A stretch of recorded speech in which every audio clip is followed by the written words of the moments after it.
பெரியப்பு, இங்க நின்று என்ன தட்டிக்கிட்டு இருக்க? இல்லடா மகனே, நைட்டு வரும்போது லுங்கி கட்டியிருந்தேன், அது இப்ப காணும், அதான் தேடிட்டு இருக்கேன்டா. கொஞ்சம் தேடி கூட பெரியப்பாக்கு. அப்ப நெஞ்சுக்கு மேல என்ன நெக்லஸா கட்டியிருக்க? ஆஹா, இங்க இருக்கா? அதானே, எவ்வளவு அடிச்சாலும் தெளிவா இருப்போமே, எப்படி மிஸ் ஆகும்னு பார்த்தேன். ஏன் பெரியப்பா இப்படி இருக்க நீ? உன்னை பார்த்தா பெரிய மனுஷன் மாதிரியா இருக்கு. என்னம்மா அவனை இப்படி சொல்லிட்ட? ஊர்ல பாதி பெரிய மனுஷனை நீ இப்படிதான் பார்க்க முடியும். பாடுறா, இந்த பிலாசபில நல்லா பேசு. அங்க பெரியம்மா உன்னை காணும்னு சொல்லிட்டு சாப்பிடாம கொள்ளாம கிடக்கு. நீ என்னடனா இங்க ஜாலியா ரோடோட ஊர் சுத்திக்கிட்டு இருக்கியா?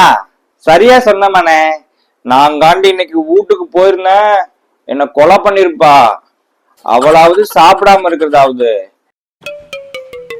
ஏண்டா மவனே, இன்னைக்கு நான் ரோட்ல சுத்திட்டு இருக்கிறத மட்டும் கேக்குற, அன்னைக்கு உங்க பெரியம்மா என்ன நடு ரோட்ல